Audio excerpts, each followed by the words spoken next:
everybody to episode 10. This is Big Homie Yali. What up, though? It's Jew. And we back, man. This episode is brought to you by Peach Crown. Yo, shit. It's brought to you by Peach Crown and Ozarka Water to stay hydrated. Yeah, already, man. So we finna get into it, man. NFL been tripping this week. There's been a lot of crazy shit going on. Yeah. So, we got people going all over the place. We got the Cowboys not signing nobody. Word for them. Yeah. They re-signed Tavon Austin and Jason Witten. Weird. Talk about that Witten shit, bro, because I don't get it. You a Cowboy fan, so let me know. Basically, if you look at the Cowboys, they run they team kind of like a high school where, like, yeah, I guess if you would say the head coach might have his son working for him or stuff like that, or like the kinfolk might be working for him. I see it a lot down there in New Orleans. Yeah. Like at a lot of public schools, it'd be a whole bunch of like kinfolks basically coaching a high school.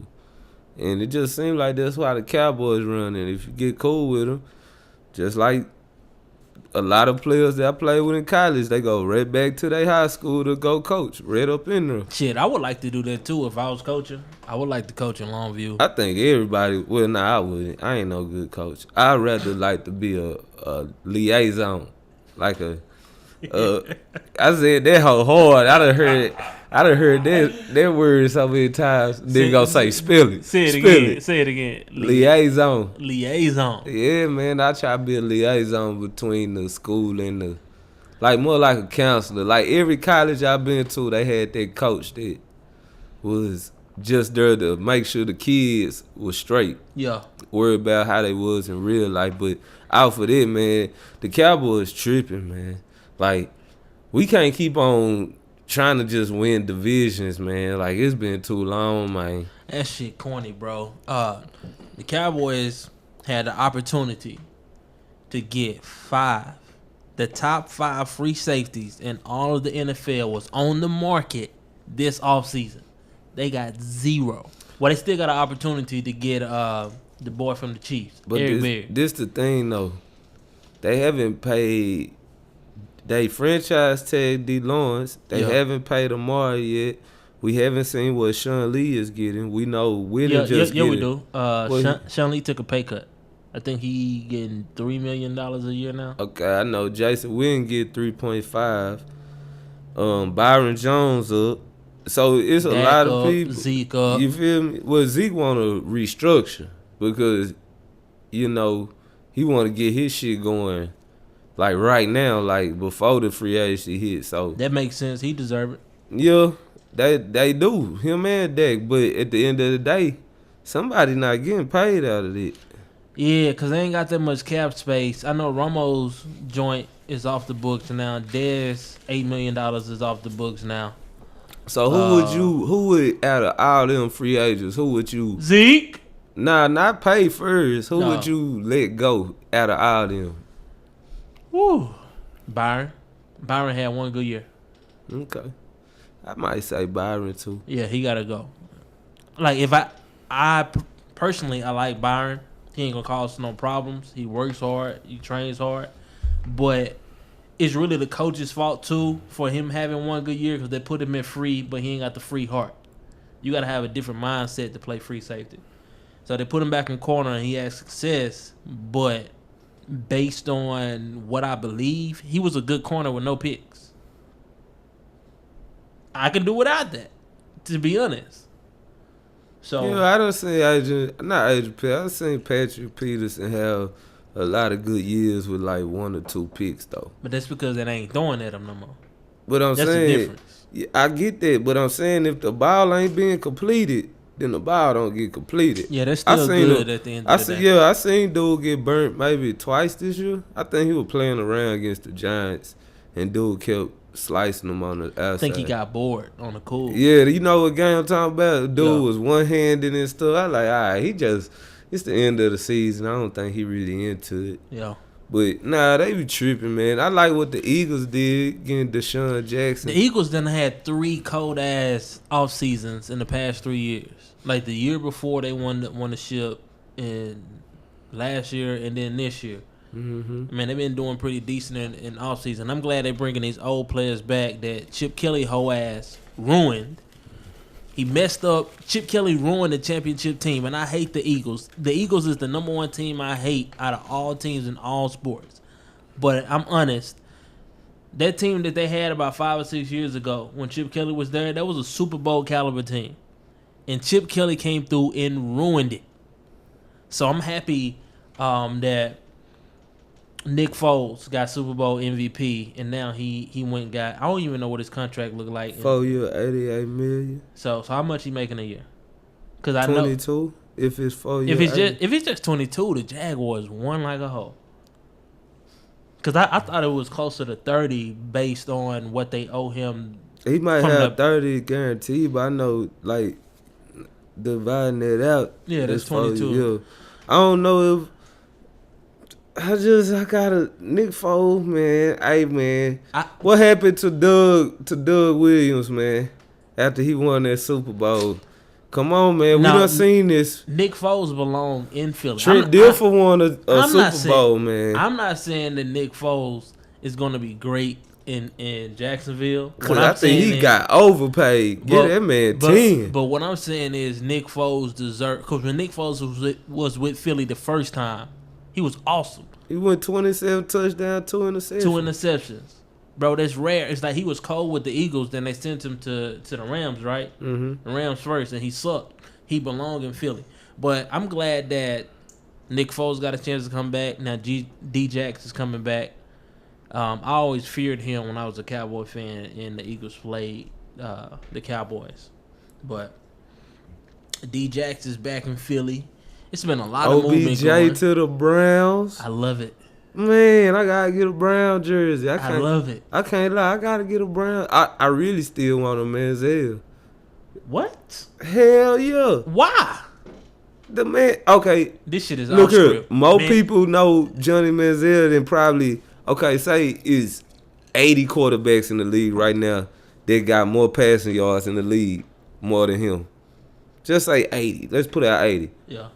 The majority of the world still know Johnny football. So that's why I want the jersey. Wait, so you want a Johnny Manziel jersey, but you don't want a LeBron James jersey? I thought about it. Bro, I like the colors. I like that black and purple. He has never been good in the NFL. I want it Rondo, but I'm cool with I'm cool with LeBron James. But what I'm saying is that Manziel proved that he's not an NFL. He's not a professional quarterback, period, because when he was in Canada, he wasn't doing shit. Bro, I don't wear jerseys for... I got a Butler Academy Will Smith jersey. That nigga ain't fucking did shit in the league. Will Smith ain't doing nothing, jumping out of plays, being on Bright and shit. Living his best life. That motherfucker, his family, I always come with them superpower shit. They gonna trade out them for Black Lightning family. Let's get Will Smith and his family in here for season 2. Shit, that would be live though on the cool. You just gonna get the niggas out. Like, I like that family though. That was a cold ass Black Lightning. Yeah, I love this shit. Who you fuck with harder, Luke Cage or Black Lightning? I don't fuck with Luke Cage. So I don't fuck with Luke Cage season 2, but Luke Cage season 1 was cold blooded. I'm a filmmaker, so I watch things differently. I ain't like neither one of them. I get it. I only watched it because it was a black show. And it was full of black people. It was staged. So you didn't like the plot, the storyline? You weren't fucking with it? Black nigga who can't get killed by a gunshot?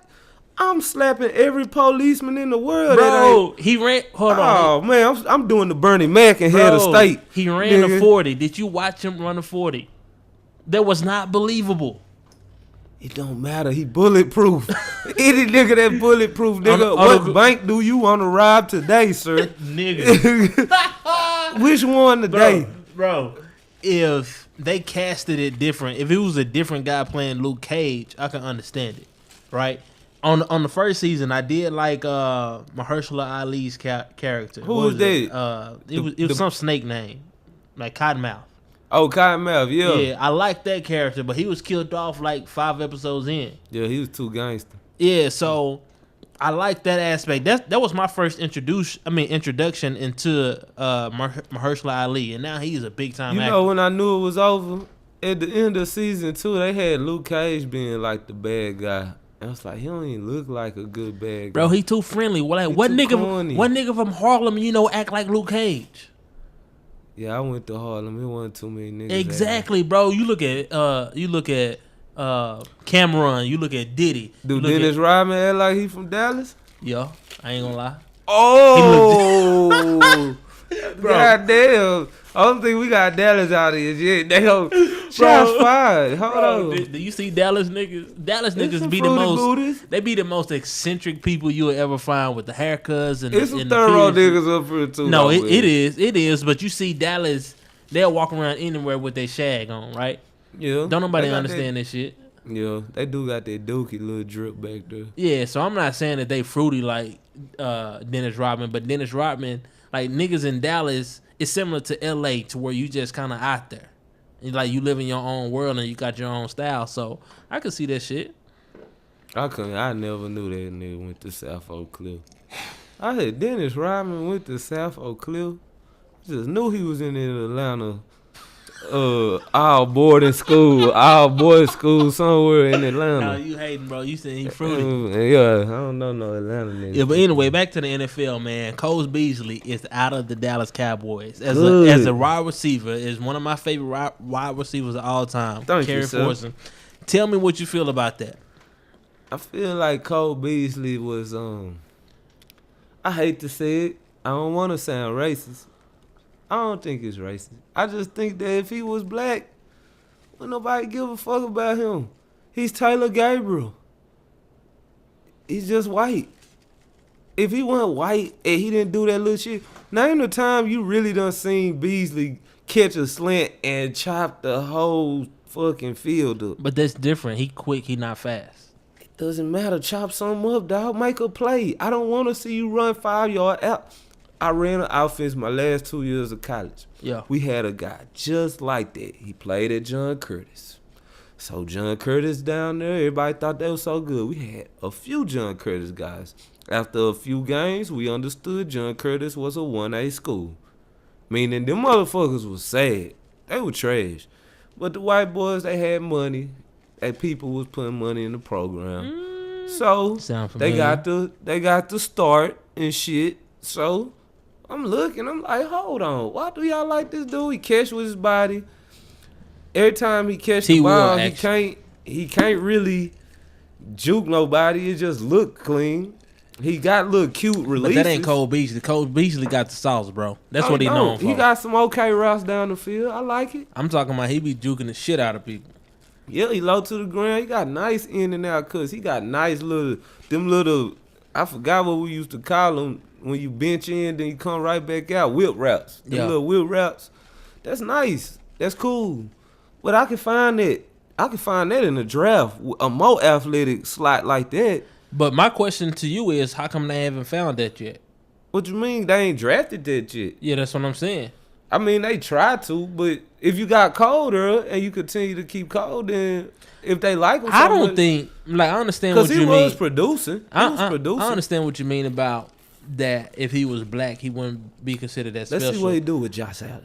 But that's different, though. Let's see what he do with Josh Allen. Let's see what AB do with Josh Allen or Julio do with Josh Allen. They gonna dip their product. I mean, the productivity is gonna dip. Let's just see what he do, though. We understand that the productivity is gonna dip with a rookie quarterback who's going in his second year, who was okay, but really did more running. Yeah, we know that. We get that. But let's see if he can make a play, make the team better, make the offense better. As a receiver, because you're so dependent on the line to block the quarterback to get you the ball, when you touch that ball, especially when you on a sorry team, I've been there, especially in college, you better make a play, dog. Yeah. Because your team they don't need that 7. They need 18. They don't need 20. They need 32. Nah, I feel you. That's what they need from people like that when you go to the Bills. So let's see if he can do that. You need that when you don't have a Tom Brady as your quarterback. Because Tom Brady prefers the Cole Beasley type of and that's receiver. That's a comfortable guy. Little M High School to SMU to Dallas Cowboys. We're gonna see how that works out when you go up to. What you mean comfortable? You talking about he just played in Dallas his whole life? Yeah, like ain't that an American dream? Like you just go from your high school. Who ain't wanted to go from Longview High School to maybe TCU or Texas A&M? Well, not me. I wanted to go to Miami, but I know most people. And then go play for the Cowboys. I know I wanted to run through that. I know Chris wanted to. That's what I'm saying. I was never a Texas fan. I liked the Vince Young team. Yeah. I didn't care too much for it. Especially when I seen Gary Gilbert whole ass out there after he chopped our ass up. Yeah, I said, you ain't chopping Alabama up, huh? When Colt get hurt, you can't chop their ass up, can you? Ain't finna throw no fucking scene when y'all up fucking 50 points, huh? Yeah, motherfucker. Gilbert, he playing that American as Fuck League. What's that new? That new one that the cats, that Bob Stoops and them was in? Yeah. He playing that league, and I ain't gonna lie, he played pretty good when Colt got hurt in that national championship game. Man, them niggas was slaying that bitch. Them motherfuckers over there. Well, I knew in college what it was. They was holding up them signs and shit. I said, oh shit. What the hell that shit? No, I ain't gonna get into that because they probably be a long time. But the way I feel about Cole Beasley, first of all, I'm a big fan of Cole. I'm a big fan of Cole because I understand what he went through trying to get there. Like, he doubted himself a lot. And basically, his daddy got in his ass the same way my dad got in my ass. Pause. Don't mean it that way. What I mean, like, when Cole Beasley was an undrafted free agent with the Cowboys, he quit in training camp. And he went and talked to his pops, and his pops basically said, get your ass back out there on the field. We don't quit. Any black players get to quit? And they pops say, go back out there. Hey, nigga, you better get your ass... You right. Okay, go ahead. Right. Go ahead, though. You're right. I'm not gonna refute that. But what I'm saying is, with him being that small and everything, like it was just frustrating. I know because Dez went through the same thing, and Dez not a small player. He didn't quit though, right? Because Dez is a broke nigga. He know he ain't got shit to go home to, so he was like, I'm gonna stick it out, and he just did shit his way. But I understand him. But even though I'm not a quitter, but at the end of the day, I seen what Cole Beasley went through. And honestly, Cole Beasley been massively underpaid his whole career. Right? So when he got his second contract, he was making $3 million a year. The Cowboys just signed Allen Hurns, paying him $7+ a year, bro. Mm-hmm. That's robbery. Truly. That makes sense. Right. It's like Cole Beasley had way more production. Allen Hurns gave the Cowboys nothing except on that play where he got hurt last year. I tell you this, though. Because I looked into it. There was a lot of incentive-based contract. Who you talking about, Allen Hurns? Yeah. It won't. I promise you, he won't be on the roster this year. They gonna cut him. He better not because that wouldn't make sense. It was more like probably like a $2 million base pay, and I know he didn't get them incentives. Cause as soon as he said something about the offensive coordinator, his incentive was to sit his ass on that sideline. Yeah. Cause nigga, but I know that boy Noah though. Noah Brown. I like Noah. I like Noah. I like Noah Brown. He a tweener though. I don't have a position for him. Like, I'm scared about Metcalf.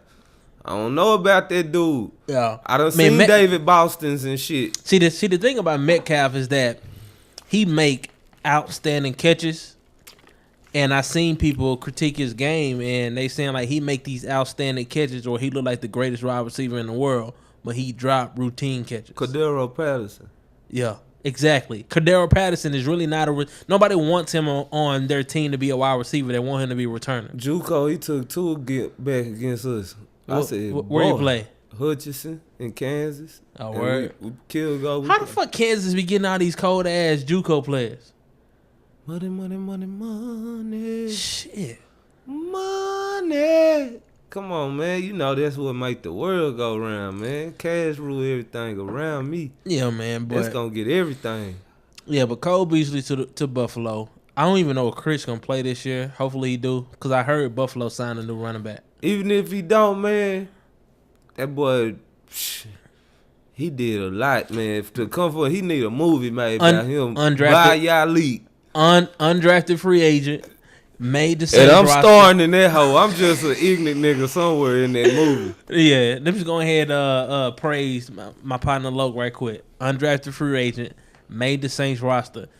Chris Ivory is the third running back in Saints entire history for having the most rushing yards per carry. he has 5.2 rushing yards, and he started two out of the 3 years that he was there due to injury. When they put him in, he showed the fuck out. All my New Orleans partners love him. Exactly. Everybody I know from New Orleans love Chris Ivory. So the reason why they let him go is because they drafted Ingram in the first round. They was like, if we spent the first round shit on him, if we spend a first round pick on the guy, we have to invest into him versus the undrafted free agent. So they let Chris go. He went to the Jets, acted an ass, finally got his contract, went to the Jaguars, never got a fair shake with the Jaguars. Because they had Leonard. No, it's not about the Leonard, because the first year, Chris was the back. But the coach they had ran Chris like 4 times a game. I'm like, but he always had somebody with him. He had TJ then with him, did he? Yeah, but I'm like, you paying a guy $6.5 million a year, and you run him 4 times a game. That don't make sense. Yeah, I ain't gonna lie, I tell you. Yeah, I run that hoe for you, coach, one time. Is that check getting delivered? Hey, personally, I loved it because Chris only know how to play one way, and that's violent. So the fact that he not running that much and he still getting his bread, I loved it from a person who loved him as a man. They're gonna be a sneaky bust though. They might want to resign Chris. Yeah, I mean they not. Because I seen Leonard, his high school used to do tour days at my college. Yeah. I seen this man when he was in 10th grade. He was bigger than the whole fucking room. That's college players, high school players, coaches. I said, the dude had a whole Rick Ross beard in 10th grade with a bald head. I swear to God on my mama. This nigga bald headed in 10th grade? In 10th, I said, man, who the hell? I said, is that a coach? Because he still looked kind of young, but I was like, he might be a grown man. You know what's funny about that? You talking about this nigga being big. Yo squad. I never forget. I was out there before the school started. Y'all was practicing. Yeah. And I was talking to Doja. And I seen this big ass white dude walk up. And I asked Doja, I was like, damn, how long you got a new strength training coach? Bryce Reed. And he was like, nah, he a player. And I was like, you a goddamn lie. Ain't no way to hell that big motherfucker's in high school. Yeah. He was like, yeah, he a player. Cause he used to he had a weightlifting buddy. He's a bodybuilder now. So they used to do the weight room like the workouts in high school bullshit to him. Mm-hmm. He did the real shit at the gym over there by Brian Snowball. Yeah, Flex. Elite. Yeah, he used to be over there getting it in. I'd be like, cause I've been going to school and I in first grade.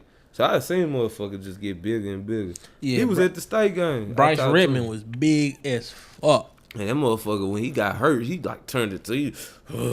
He started growling and shit. Nigga, ice on that bitch. But we got this. But every once in a while, you got a high school player that's just humongous, just bigger than everybody. Yo, as long as you guys, them motherfuckers, did I said, God damn. Was that Sawyer Gordon Welch?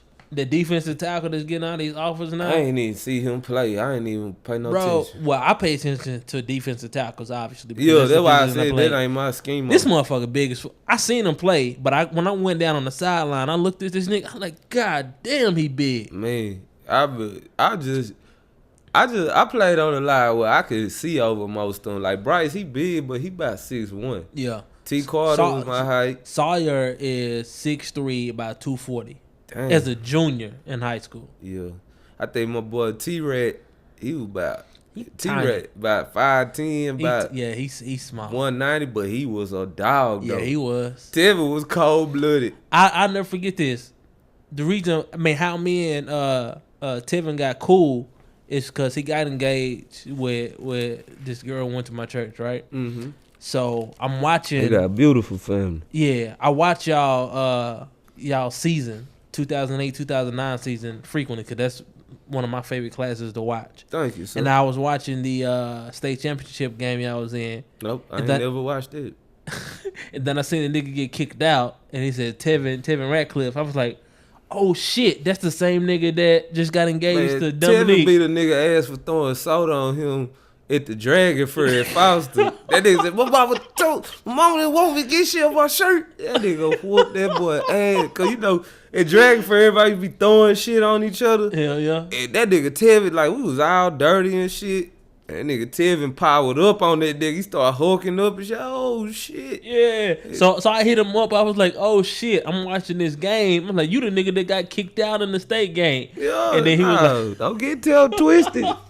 Tevin still a nigga. Nah, he cool people though, man. Yeah. And he a friend of the podcast, so shout out to Tevin, man. She surely, Tevin sure be showing love, man. I appreciate everybody that done hit me up and let us know everything. Y'all keep listening. We gonna keep getting better. And if you can't tell, man, we being consistent. This shit ain't easy to do this shit every week. Yeah. You can easily say fuck that shit for a week.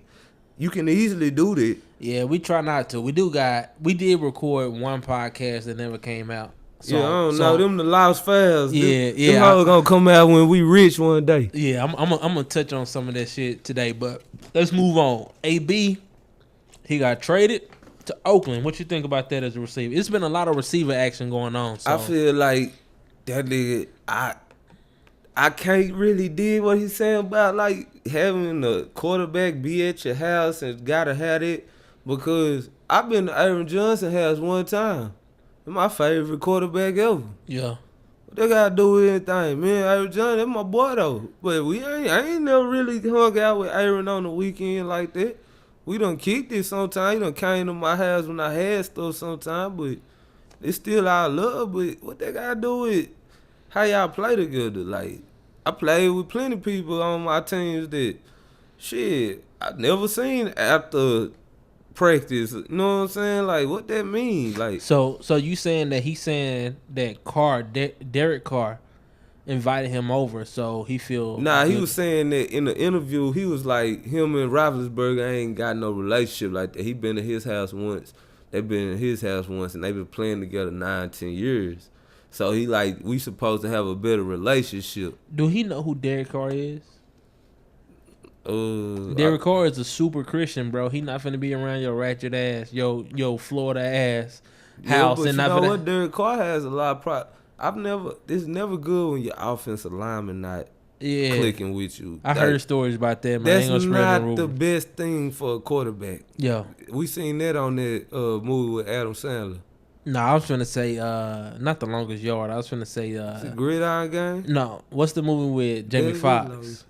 Willie Beeman. Yeah, Willie Beeman. Oh, Any Given Sunday. Any Given Sunday, we seen that. They ain't want to fuck That's with the him on beginning. there. Hey, that's the beginning of that 09 highlight tape where he come out that bitch talking. Yeah. And then Duke New come down that hole slamming somebody against Texas High. I think he in for a rude awakening though, because I don't believe in Derek Carr as a leader of a football team, and I don't believe in John Gruden. Hey, but he don't want to win no damn championships. He want his money, and I'm cool with it. If you feel like, the stats. I ain't gonna lie to you.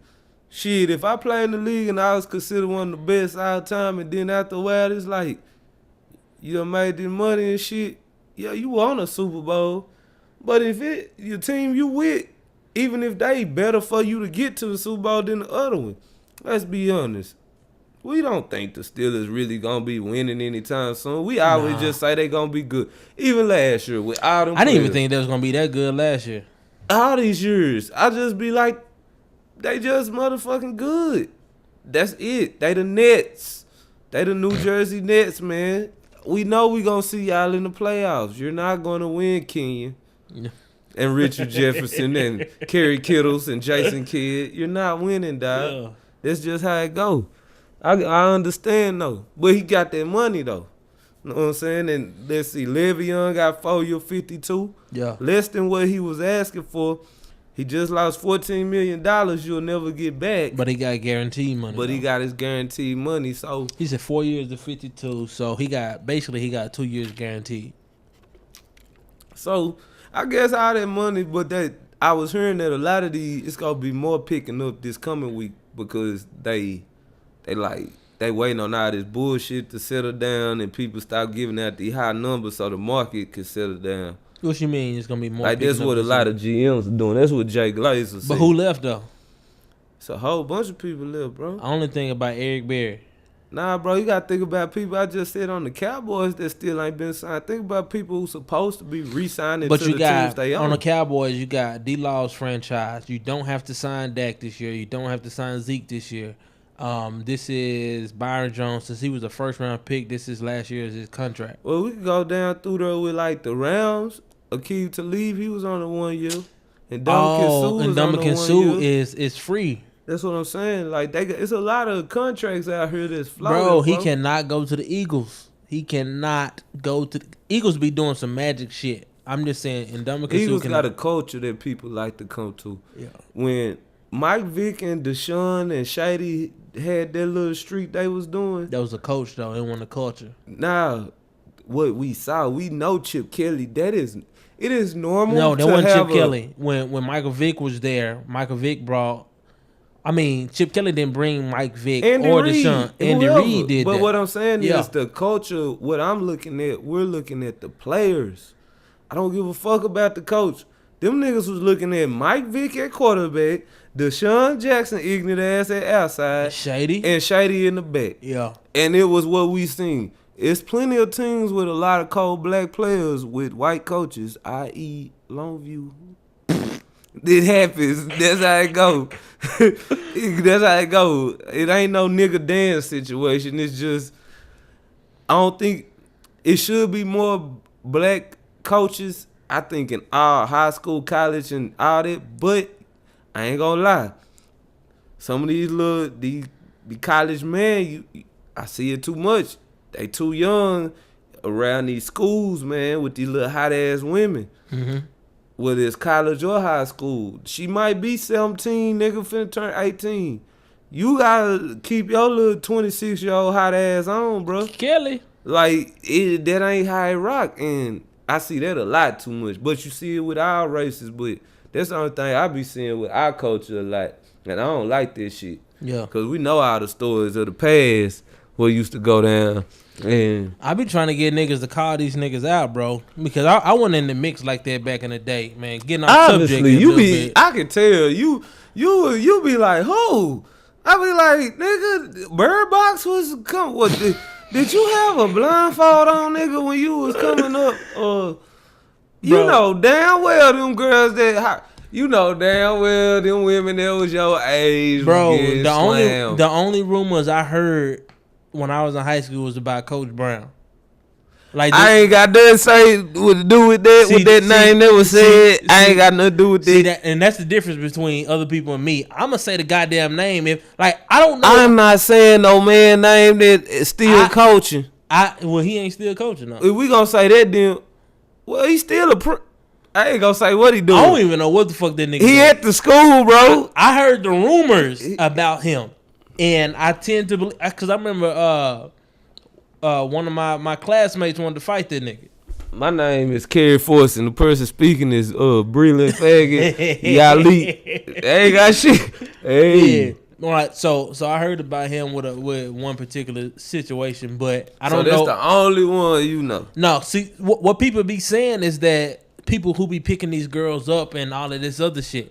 And I was like, I never was out there at the parent pickup line because my mom worked at the high school. So now look, if she legal, she legal. You feel like you could do that if you 40 and she 18, do your thing. Nah, that's still some weird shit. It's weird, but this is what I'm saying. It happens. Just look around. It happens. Yeah. Hugh Hefner did it for ages. Yeah. It's just like, it's just weird if you continue. If it's like you got a 70. I don't even know. I was just saying that shit just weird to me if you keep on having the youngster. Yeah. Like, I can see, okay, yeah, I just liked her. Gotcha. Do your thing, bro. Whatever you feel. But when it's like, that's like what you like, nigga, when you always at Chuck E. Cheese, nah, bro. Forever. They make pizza at Pizza Hut, too. Why are you at Chuck E. Cheese trying to get pizza, nigga? Yeah. That's all. But fuck out of that, man. To segue into something else, man, I would like to talk about a little bit about either you want to talk about how we was talking about the time versus the dream. Yeah, time versus dream, man. That's important. Okay. Break down your mindset behind that statement. Well, the time versus the dream would be, for me, you have a time in which you live in your life in which you have goals for yourself. And you feel like you're going to be there at this certain time, but it seems like you always got to keep pushing that goal marker further back. Yeah. Like, you got to keep on because, damn, I'm not even close to that finish line. They going to pass me up. Let me move it back so I got a little more time to catch up to everybody. Mm-hmm. So also in your dream because so many people would laugh at you. Like for me, just personally, just because I tried to start something, that was just more as an organization. People laugh and want to fuck up the name and do shit. I be like, but y'all cool with the person you met in college doing it? The same type stuff? Yeah. You cool with another person who you see in Cali doing it? You cool with the person who says they don't want your kind to wear their product? But me, you laugh at me? Yeah, that's some corny shit though. That's what I'm saying. Then at the same time, every time I bring something to somebody, I got people that's involved but not involved. I learned with my Casso shit. It's a difference between the family and the organization. I think people get that misconstrued, and I always have. Like, you got so many partners. Why y'all like? Nah, this a business over here. What I'm fucking with the family. Wu-Tang Clan got about 50 members. Yeah. You only know 8. Yeah, the niggas from You only know 8, but that shit is real though. It's really 50 people in Wu-Tang Clan. Yeah, they got Wu-Tang all over the nation. Right. So that's what I'm saying. It's like, but the brand is responsible to the niggas from Long Island, the people that made it, Raekwon and Jizza. Correct. Yeah. So that's why I try to get people to understand. But also, it comes a time in yourself where you be like, damn. Like for me, I'm 27. I'm not gonna make myself be impatient. I know that motherfucking Rick Ross first CD came out when he was 29. Yeah. But I'm not a rapper. Not a rapper. But I'm just saying, I look at shit. I know that Oprah got her first acting gig at 25. Yeah. And now she's a billionaire. Same thing with Jay-Z. He didn't break out till he was 26. Come on, man. Jay-Z 47. Think about when Blueprint came out. 2 Chainz was in his 30s before he popped Come out. on, man. Y'all know about Titty Boy on that day fighting in the club on Fight Night 2004. Y'all don't know about Titty Boy. So let's keep it. And I tell my people that all the time, and they be like, nah, bro, we got to do it now. But I got to say, what are you doing? And also understand, we're coming from a country environment. I don't know a graphic. I don't know a clothing designer that's famous out of the country. I don't know a rapper that's famous out of the country. Bro, all you got is football. Being men like us, people from my hometown may look like, why you don't do it now? And I'm gonna get into more of that statement later, man. But it's difficult coming from where we come from with the lack of exposure that we had to try to do the impossible. Like, it's difficult. Man. Like when I was in high school, I've always been passionate and worked hard at what I did, right? So when I touched the camera for the first time, I never put that hoe down. Mr. Palmer changed your life. Exactly. Yeah. Shout out to Mr. Palmer. I appreciate you. Every time I got kicked out of class, I appreciate you, Mr. Palmer. Let me tell you what Mr. Palmer did for me. I was in a media class, right, which was mainly to do with the news. Because I took interest in film, he didn't require me to do nothing on his curriculum. He let me come into class every day, sit at the computer, figure out the software, figure out what I was doing. And I was not required to do anything in the class that everybody else had to do. I appreciate that because I fell in love with film after that. Yeah. But when me doing that, when I didn't win Most Likely to Succeed, in my senior year in high school, bro, I was pissed. Why? Because none of my peers was putting in as much work with their passion and what they love than I was. I hate them damn fucking things at the end of the year. That shit corny. Yeah, but after that, like, that didn't deter me because I'm focused on the bigger dream, right? Yeah. So I'm doing what I'm doing, and I faced a lot of heartache and pain on the road. I remember when I graduated from college, going through college, I felt like I can conquer the world. But I'm still a small town nigga. I went to a small town college. It was a D1 AA NCAA college. Yeah. But it's still small at the end of the day. Like, I went to school in Nacogdoches. So I moved to Dallas after I graduated when I met my wife. And I was like, oh, Dallas got so much opportunity. So it's nothing for me. Like, I know how to grind and hustle. I know how to make shit happen. So I came out here, and I remember quitting my job, and it's like, I'm going to just make it as a filmmaker. And then I looked up, and the amount of opportunity that was out here was so overwhelming that I just shut down. Like, because I didn't know where to start. I didn't know where to go first because it was just so much shit, and nobody was telling me this, that, and the other. I just shut down, and I realized that I ain't know shit about business at the time either. Right. So I was like, yeah. I still don't.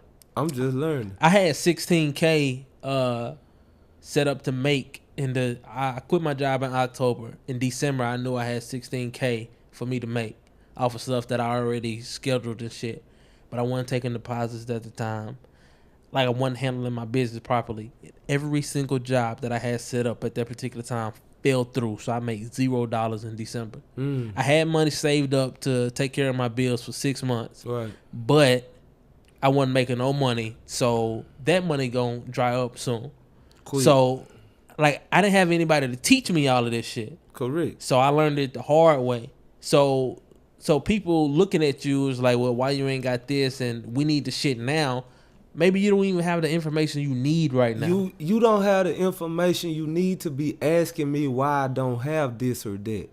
Because I like to watch TV just like you. And I like to eat just like you. Yeah. And I like clothes just like you. But also, I'm trying to start this business. Them people you buying that shit from is a machine that's been manufactured, that's been worked on, that's been ran through the rigor for years. This is me by myself. Give me time, be patient, and look at a nigga you know trying to do something different. I ain't doing nothing the fake way, the weak way. But it's like, when you keep dealing with shit like that, it's always I deal with it from everywhere because I can't say my clothing line is booming because I'm not efficient. Yeah. And I'm not able to give the people the product that they need in a timely manner. Break down. I know I'm cutting you off. Go ahead, nigga. Break down what efficient means to you, because you said that a few times on the podcast. So what would efficient look like for you? To me would be when somebody feels like they see somebody in my Casso shirt or my sweatshirt, and they automatically go to that person like, man, tell that nigga Juice I need one. I've been trying to get one. And that person say, oh, bro, this how you got to do. And they show on their website. And when they go to their website right away, I have inventory for them to get what they need. So they place the order. So they place the order and you just ship it out. And I get it to them in what I need to know is what people I got to do. Excuse me. I got to do more research on that. What is a timely fashion for a guy like me? Don't treat me like you treated Nike. Yeah. Let's be like people. That's one thing I don't like about black people. They got people on payroll. They want to treat me like Nike, but Nike gonna give you worse service, because when you go to them, you can't ask them to get you this certain color and this certain size. Whatever they got for you, it's what you gotta buy. And if they ain't got your size and that color, you gotta buy the next one. But they a machine, man. Don't put me beside them. Just put me as somebody trying to get there. That's it. So give me the time that you would think. And shit, nigga like me, I love to grind. I will pull up on you. That's why I pay my car note. I know I don't need GPS in Longview. Where you at? What street you out for? What is by? I could be there. I could tell you what time I'm in, but are you going to come to get your product? Because then it might turn into, well, you said you didn't want it shipped. You want it brought to you. Then when I tried to get it to you, now I got to get back to Dallas. So I got to work through all it. So let me ask you this, because the question is time versus the dream. Right. Which means the way I interpret it was, does your dream have a time limit on it? So if you have a 5-year window and you don't make your 5-year window, are you going to keep pressing on that dream past that 5-year window? You know why I don't even know? Because the Castle life started as just basically, if anybody look at it, it's just niggas I fuck with that I've been fucking with since I was little. Ain't no gang, ain't none of this shit. It started as a family. It started just a family. But that day that person, that man at his construction company fired me for saying yes sir to him, and I feel like that whole time I was working there that he treated me as, you need me. So basically I would do shit like go up in the attic and get this for me, and I go up there and you could tell ain't nobody been in this attic in 3 years. And then you fire me like that and you start acting funny with me after I got a charger. I'm still paying a car note, dog. I'm not stealing from you. I'm not doing nothing. But because I had bought that Charger 2 weeks after, that shit was already in the plans. But ever since then, when they treated me like that at that job, this guy is a guy who coached me in soccer. I grew up with his kid. This ain't no stranger. I said, man, it's dangerous out here working for somebody else. Exactly. And then I go to Capacity. I'm working through the Spirion temporary company with 2 degrees, though. Done went through Labor Ready and worked for a couple times for minimum wage with 2 degrees. It's important that you say that. I'm glad you said that. Nah, I'm just saying, like, that's what I was doing out here, like, just to try to get above water. I'm at Capacity. I got fired 3 times in 4 months for no reason at all. And when I called them, I said, hey, why y'all keep on letting me go? I said, it's no reason. I'm coming to work. I'm doing everything you asking. Why y'all keep on? Because it was rollover type shit. Now I got to start the process back over. Now you playing with me. So it's like, why can't you fire me? Well, in Texas, you can get fired for anything. All right, then, fuck it, man. I got to figure some shit out. So I moved up here to Dallas. Well, I started working for a company up here that does pretty good. So then, shit, I had to start my company up because I was like, you know what? Fuck all these people, because I started hearing these little whispers about people thinking we was some gang or some shit. I'm like, hold the fuck up now. Longview Y'all gotta bad stop for some that shit weak like ass that, bro. shit. No, it be the worst be the niggas who be in their own little hoods and shit that think that I'm trying to come be some little OG taking over some shit. No, nigga, y'all got all that. Yeah. Y'all got all that.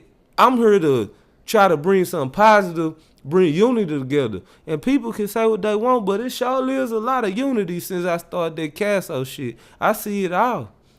They ain't got to say nothing, but it's okay to be cool with the people you grew up with. Mm-hmm. I know that's foreign to people in Longview. Yeah. Or really not just Longview. In general. Yeah. That's the world these days. It's like that shit is corny to people to be still cool with somebody from younger. Like, why you... I done heard that forever. Why you still around this person? Because that nigga ain't never faked on me. So that's why he around me. And he know what the fuck I go through. So, but with all that, that's another thing with the time versus the dream. You got shit on... I chose to start some shit, not even knowing the pressure that was going to come with it after I started it. This was all of, man, let me try this shit. I know this going to be easy. Just go get some shirts, sell them. Nah. It is not. And there's plenty of people that try, and they will see too. Yeah. This shit is hard. Now, one thing about it, I hope everybody succeed at what they do.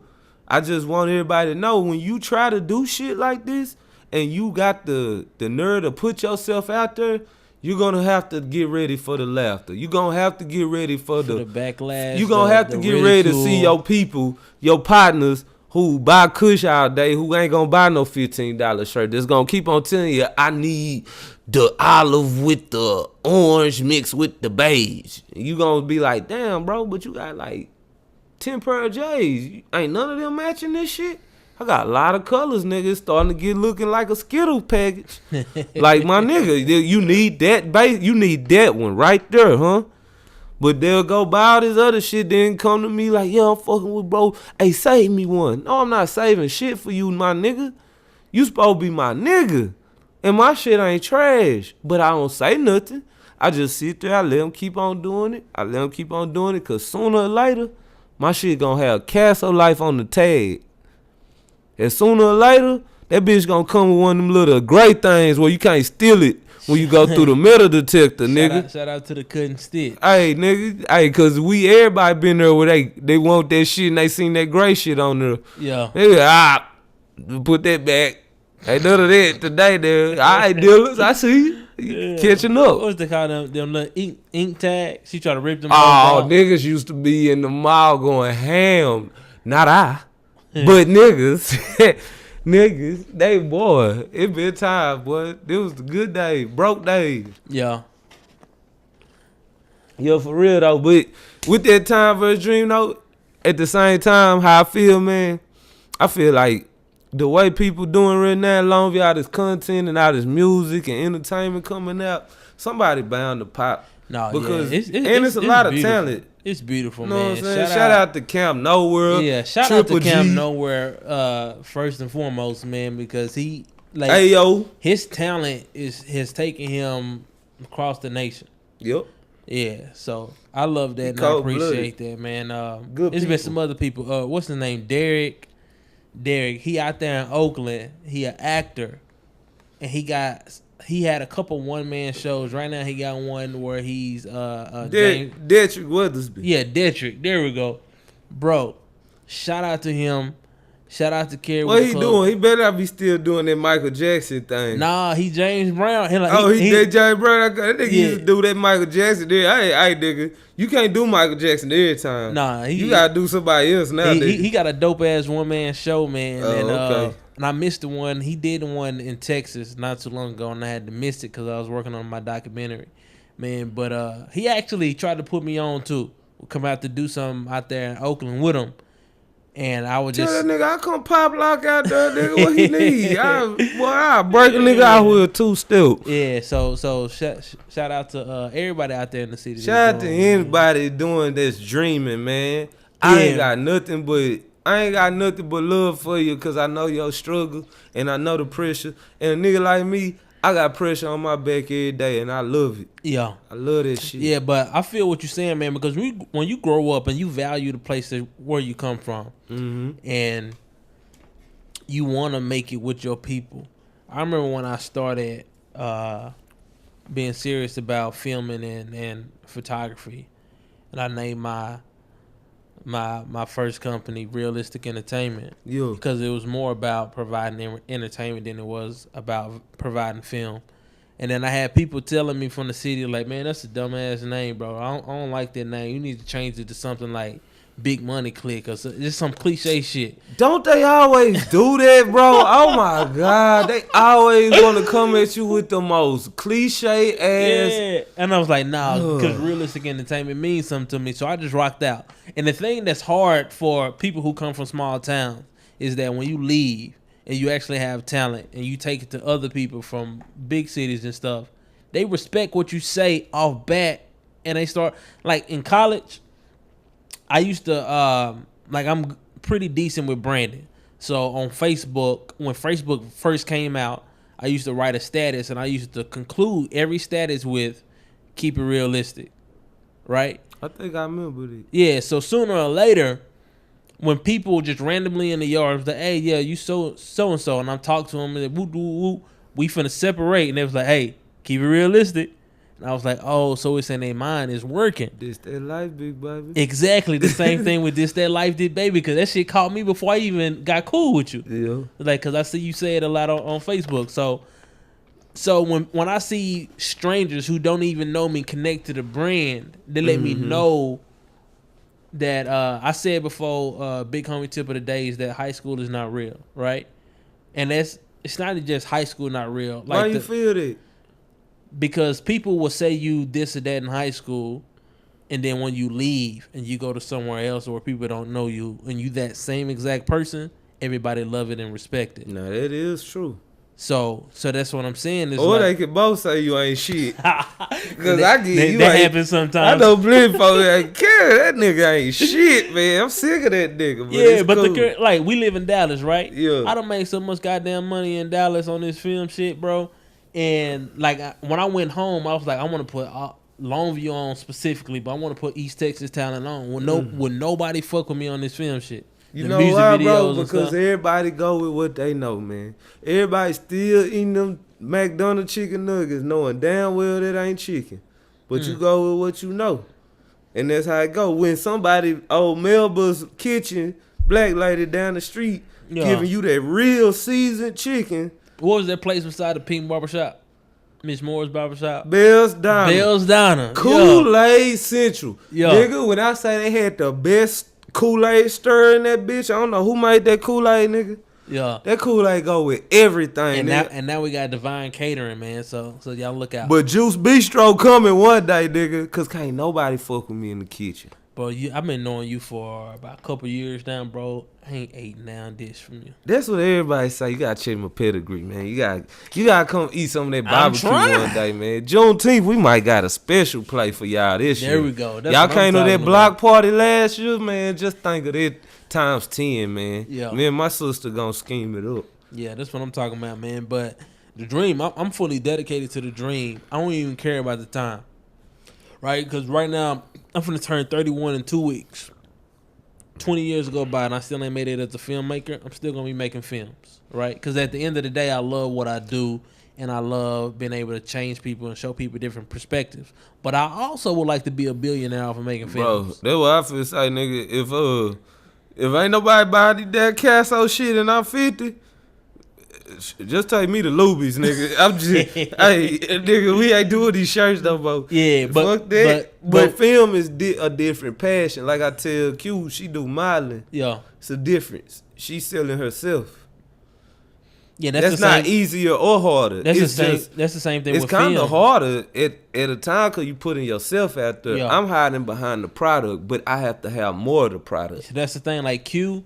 When people critique her product, they critiquing her body and herself and who she is. When they critique your product, they critiquing your shirts. And stop coming me talking about them damn pictures. I see them goddamn pictures.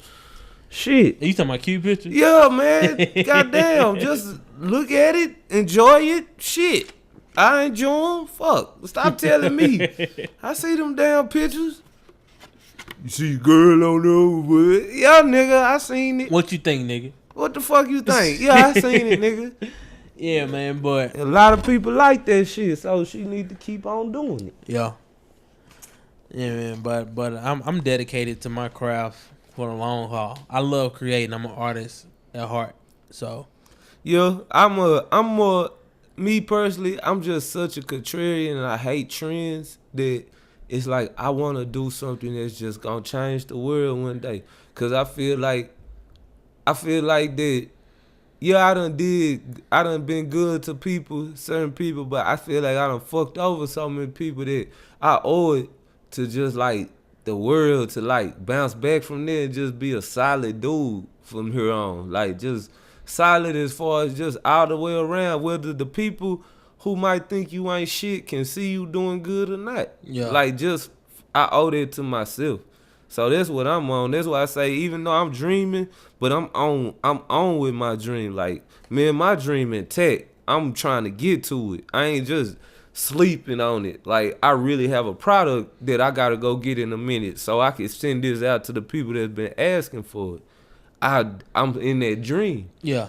But the dream really for me, like it's always been, whether it be through football, through basketball, through my brain, is taking care of my mama, my daddy, my sister, my woman, and my people.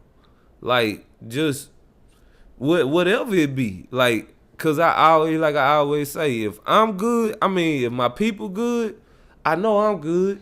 Cause I'm always have me some, I'm always be straight. But if you taking care of your people, that's the person that got the bread. Yeah. It's never the person, I never look at a person who's flashing all that money, but your mama still doing what she do. Yeah, nah, bro. dog, you not cutting. That's not cutting it with me. So if I'm flashing motherfucking $100,000, my people better have a nice portion of that shit.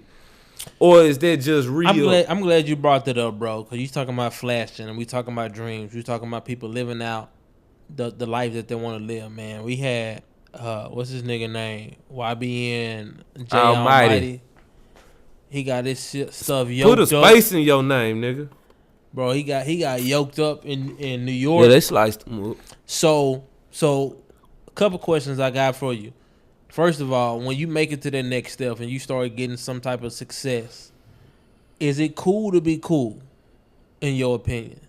I think the way that some of these people get on because they're not talented rappers, the way that they're getting their money and continue to get their money is by the bullshit.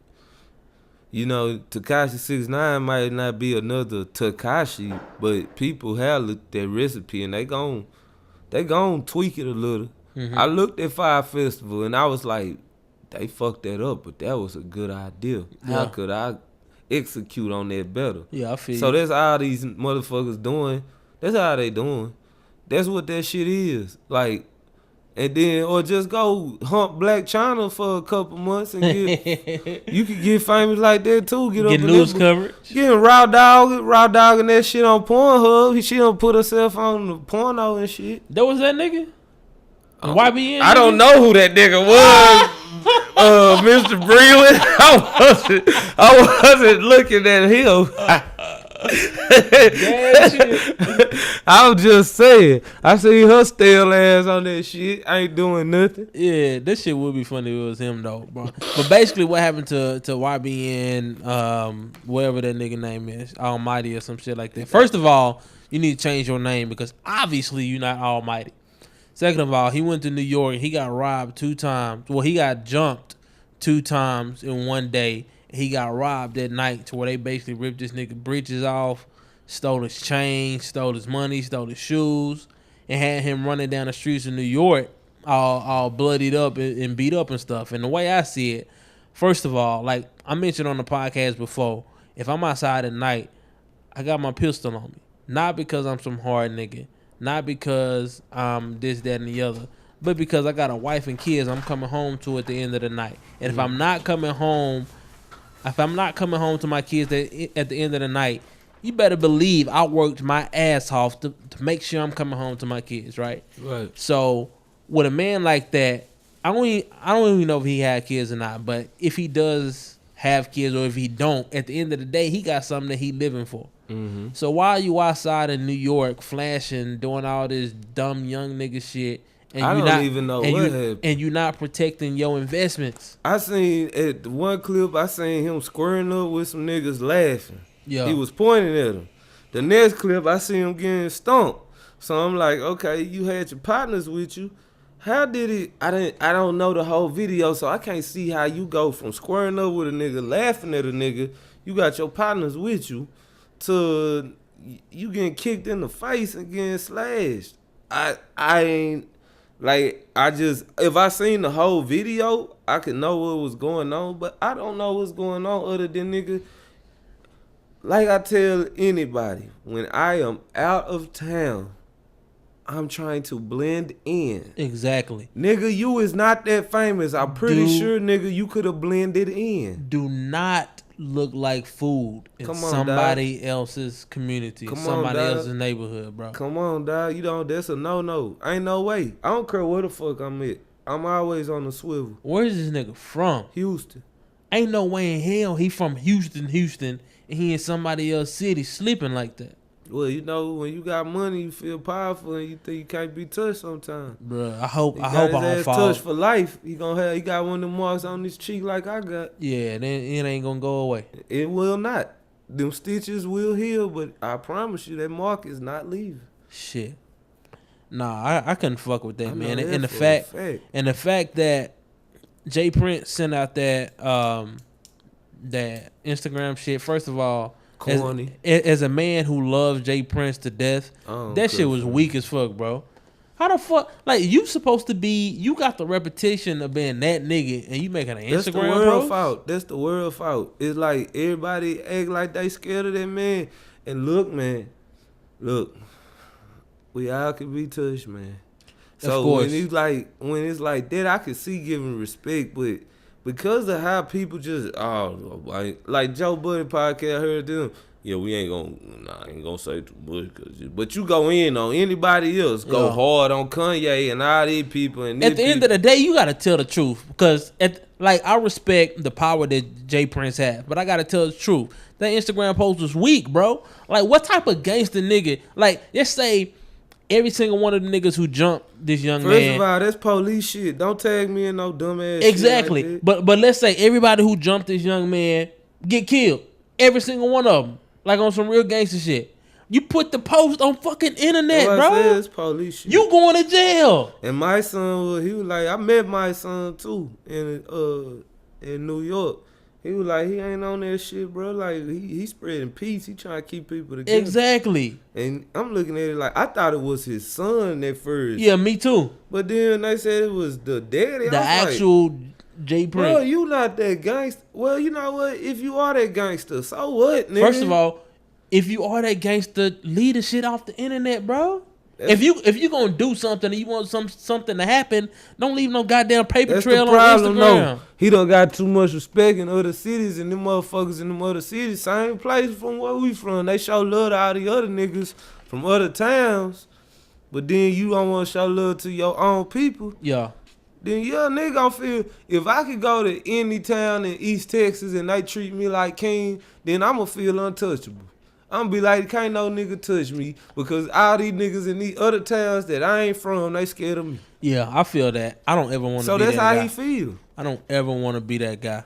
Nah, I always want to stay on my toes and be respectful. You know what I told that nigga? Stay your ass out of New York, nigga, get some better security. Exactly. Nigga got my chain took. That's a problem with you, nigga. You got my shit took, nigga. Yeah. I'm not finna be, look here, man, New York is a long way. So if he do got that pull to get that chain back, we gonna find out. Then he got the juice for real. But you know what I'm saying? That's how people feel about Jay Prince. That's how they feel about him, man. He did give me one of my favorite songs of all time, Mine Playing Tricks on Me. And yes, y'all. Yeah. When that nigga, it's the little motherfucker with the big dick swinging, nuts still hanging, got hoes singing the blues. Yeah, Juice. Yeah, that's my dog. Yeah. Buck. What's the name? Buck something. Buckwheat. Lil Bushwick. Bushwick Bill. Bushwick Bill. Yeah. One of the most underrated artists of all time, man. Yeah, shout out to the Ghetto Boys, man. But now I felt like that post was weak on Jay Prince's part. Especially, like, I'm not a street nigga, but I understand some of the rules. And first of all, you don't incriminate yourself. So if something does happen to these guys, the police will pull up this Instagram post that you incited that because of what you wrote. Right. Right? So that was stupid. Like, that's not G shit. Like, off the rip. So, like, why would you do that? Like, people asking on social media who got the gas. That's weird shit. That's dummy shit. Yeah. Who got gas? Yeah. Got you. Sound like the police. Chevron, Exxon, Texaco, Shell. Yeah. Perfect answers. Man, but, like, if I ever make it to the next level and I plan, let's say I want to go shoot a video on somebody's hood, I'm not going to somebody's hood without talking to the people in their hood. Because I know how I would feel. Let's say we was talking about DJ Vlad before we started the podcast. If that nigga came to Longview for some reason and was shooting in our neighborhood, I would expect people who about that life in these neighborhoods to beat this motherfucker's ass before, unless he drops some bread. Like, don't be going to people's neighborhood and just flashing them like, oh, I'm over here. Whether you with that beef shit or not, without talking to these people, man. Show respect to the people where you come from. Because the way I grew up, if you go to somebody's house, you got to speak. Thank you. Oh, Jesus. Like, if you ain't speaking when you go to somebody's house, you a disrespectful ass nigga. Man, I wish people would understand it. But, you know, never mind. That's a different subject. So, at the end of the day, if you ain't going to speak, don't be all on Instagram and publicizing, yeah, I'm in New York, I'm spending a whole bunch of money or whatnot. Bro, keep your shit silent. Everybody ain't got to know your moves like that. Man, fuck that shit, man. So, man, that whole thing was a shit show to me. Yeah, that was some bullshit, man. But I think that Jay Prince is a solid dude as far as what he done did for the culture, but it ain't really like, for me, it's something to say about people that just be drinking their own Kool-Aid a little too much. And I feel like even don't matter how thorough, how authentic you might be, everybody, even me, you will have to catch yourself, though. That's the thing. If you don't catch yourself, then you fuck yourself. Because if you don't catch yourself getting cocky or feeling yourself, and you be like, hey, nigga, because there been times I done went to post, nah, nigga, that's a little too cocky. Come on, slow down, nigga. Who you taking care of? Oh, nobody? Okay, gotcha. Mm-hmm. So slow down, nigga. So now the way I feel, when niggas get out of pocket like that and just start doing random reckless shit, I feel like I want the street shit to happen to them. Mm-hmm. Just so we can maintain order out here. But do you think Jay Prince need to be in the middle of that shit? Nah, I think he should have left that alone, man. But I think that when people, that's something that's like in the culture, like you take somebody's chain, that chain still worth some bread.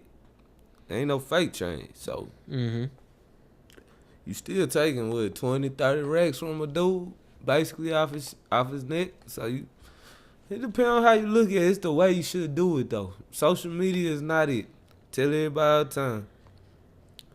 You put everything out there on social media, man. Once you done put it out there, it's forever out there. Yeah. No matter if you want to delete people it. Gonna screenshot and take the video. Come on, man. I know so many people that know shit about me that ain't even my friend on Facebook. Mm-hmm. Instagram, nothing. Yeah, you put this. When you see that, dog, you on Facebook? I ain't know that. But, you know, people, it's a lot of comment readers. Yeah. The person definitely a lot of comment readers. Like, so you took your time to get all the way down here to this eighth reply to a comment inside the comments. Yeah. Wow. But it should be. I got a problem with people who stay in their phone like this, man. I really don't. I despise somebody who cannot leave their phone alone. Who every day they gotta post something, or they gotta post a picture, or they gotta post numerous pictures, or every day. Or I just hope they're getting money off of it, because the people who do it and get paid, I understand it, because that's a special type of grind. Right. But if you doing it just for the likes and just for people to love you and shit, and ain't got no business behind it. And if things ain't really that good in your environment where you at in real life, then why you portraying that shit is all good? Tatman, Jamari, he posted something about that earlier today. I saw that. He was like, this is what they look like on Facebook, and this is what they look like on real life. Man, I was like, see, that's why I don't be posting no relationship stuff on Facebook like that, because I don't want to give people the illusion that I don't even care what they think. It's about me. If the shit good or bad, that doesn't exactly portray what the fuck going on in my life. My relationship can be perfect with my wife, but at the end of the day, I don't feel like it's my duty to broadcast that to the world. I mean, you can though. Like if you feel like it, if it's just organic and you, me personally, I don't want to be all on somebody's page and say, for Q instance, she a model. Niggas thirsty. I know it. It's not that sexy to have your boyfriend out in your fucking comments. Mm-hmm. Y'all niggas keep thirsting up. Them likes look good for her, for them agencies and all that shit. So, for me, it ain't even about that. It's more about, it's been times where I heard people come up to me like, y'all ain't post no pictures lately. What's going on? I be like, we good though. Bro. Like, we straight. Yeah. Like, that's when I used to be like, hold on. Now, if y'all dead in tune to it, now what y'all think when it ain't no pictures? What if we good what if we bad when the pictures are being posted? Yeah. Then what are we portraying in this world? Like, if it has a purpose for me to post all these marital pictures with me and my wife and stuff, then I'll do it. And but without social media, but I take them. See, that's the difference. I got thousands of pictures, like I take on my phone and stuff that I never show people. You know that's not good enough for no woman, fam. Come on, bro. Let's keep it up. Let's keep it a book, fam. My wife know me anyway. I'm hard headed, right? Well, so, you know, I'm struggling through that little thing right there, but I don't know. We'll work through it. I just, me personally, I don't like taking pictures. Like, in general, me. Yeah. I feel so corny having somebody take my picture. And I think I'll forever feel that way. Like, when I give somebody a phone and be like, say, bro, take my picture, I be like, man, I be looking around like, I hope ain't nobody watching me. Nah, I feel that too. You know what I'm saying? Like, this kind of corny me. I don't even think I ever asked somebody to take a picture of me. Then how you take your pictures? It's with myself. I turn the motherfucker around. Man, if you don't get your 85-year-old ass on, I got all face up pictures. Hey, but I'm like a chubby woman. I'm a photographer. Taking them face up pictures. Yeah, the phone up here with that little titty slit. They gonna give you that one titty slit. You treat me out off subject, bro. I be seeing some women. They got some dope ass selfies, right?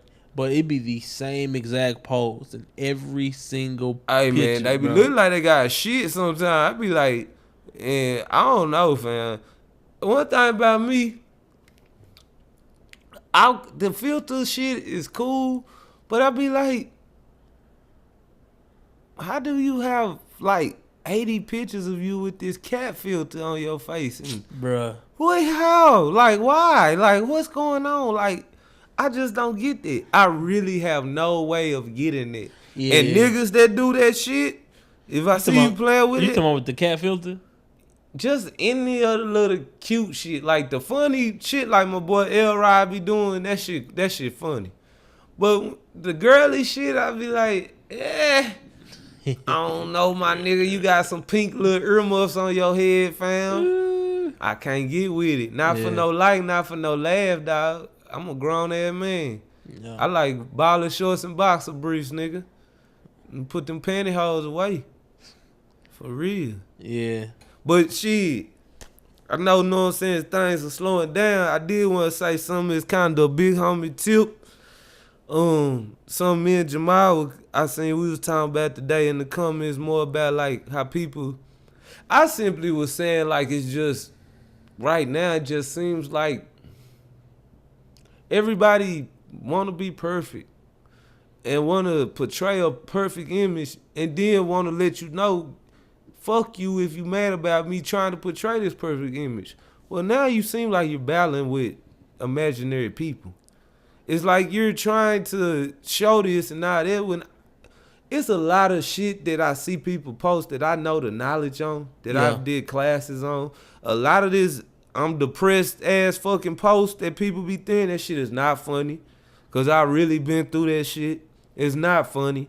Like, it's not cool to be trying to get sympathy by talking about the shit, because it's not the platform to do it, because it's going to make your feelings worse. Mm-hmm. I know this for a fact. So you continue to go to the social media for shit and then don't this and that and this and that. And you got something, opinion on everything. Cool. But do we got to know it on everything? Mm-mm. Because if we disagree with you, now you're saying that people don't know something. Or now you smarter than us. When I could tell you, nigga, my pedigree speak for itself. You can look at my shit on the wall. Mm-hmm.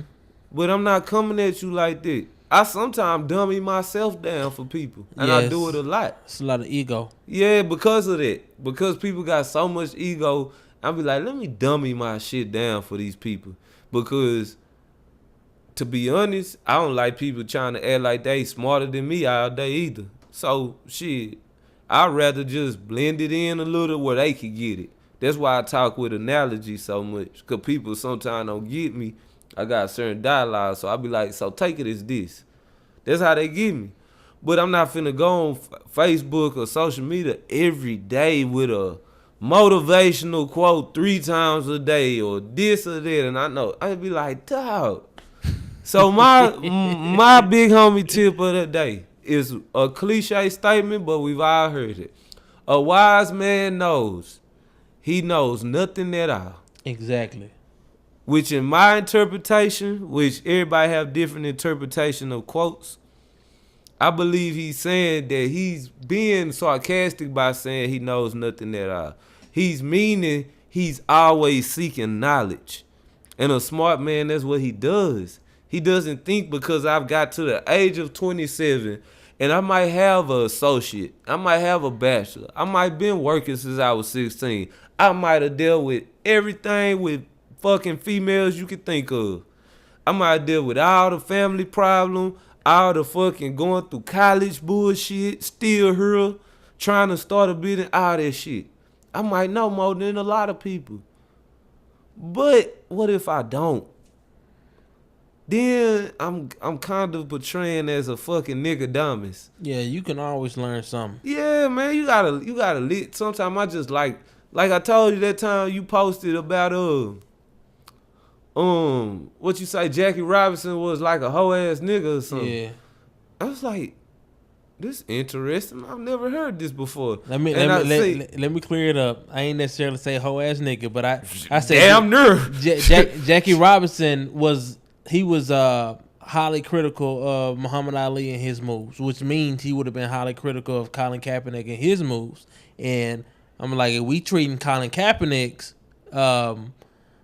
detractors the way we do, I was like, you praising Jackie Robinson, and Jackie Robinson literally said some things that would go directly against what Colin Kaepernick is standing for.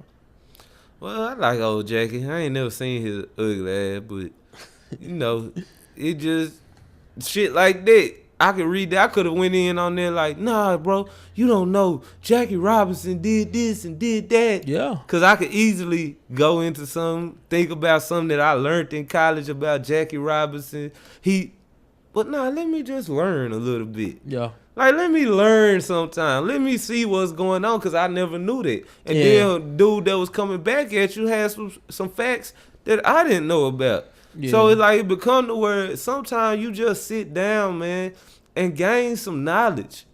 Like, just gain it. Yeah. You don't. I mean, picking a side is what deters all of it a lot of the times. Because my big homie, a Nigerian man, put me up on that. Because the first time he said that Jackie Robinson was this or that, I was against it because, you know, we was raised to praise this man. Mm-hmm. And then he came in with the facts. Right. He came up with extra things he wrote in interviews with Jackie Robinson. I was like, well, I'll be damn. Mm-hmm. Like, you telling the guys on this truth, so. Yeah, you gotta respect it. Yeah. But this is all good, man. Dang. Well, man, it's been another episode of that Big Homie podcast, man. Like I say all the time, go check out the best team ever. By y'all league, man. Go subscribe on Bamani Images. And this that life bit, baby. Is that right? Hey, you know our pick of the week, J Cass, a record called To Myself. J Cass is a artist out of Dallas, Texas, man. He just had a EP come out called Fourth Quarter. Friends never understand me. I don't talk, not even family. Friends never understand me. I don't talk, not even family. Hate that I keep it to myself. To myself. Always keep it to myself. To myself. Praying for someone to be there for me. Know my fam love me, ain't there for me. Waiting for you to say you care for me. Till then, it's therapy. Always by myself on the go. Say that you miss me, I don't think it show. Niggas, they be hating on the low. Ain't tripping, killin' with the flow. I wake up in the morning, feeling so lonely. No text on my phone, I don't have no homies. Had a chick that I like, that didn't work. Now I feel like shit, fell for her first. Went back to her next, make things worse. Stuck, I don't know what to do. And my feelings and I'm thinking about you. Now my whole body blue, and this drink gon' get me through. Cause friends never understand me. I don't talk, not even family. Friends never understand me. I don't talk, not even family. Hate that I keep it to myself. To myself. Always keep it to myself. Yeah. In my bed count sheet, I'm in too deep. I ain't getting no sleep.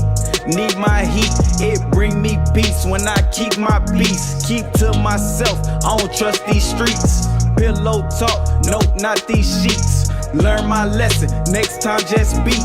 Swear it's my fault for the fall. Always got my heart with a wall. I don't give a fuck what you think of me. Nothing you saying is offending me. Went from a friend to an enemy. Never was worthy of my energy. I don't know what's gotten into me. Fuck your connection, just pretend to me.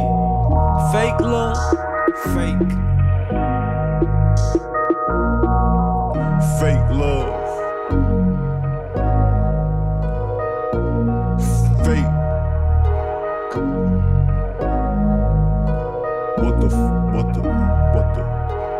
What is love? What? Fake love. Friends never understand me.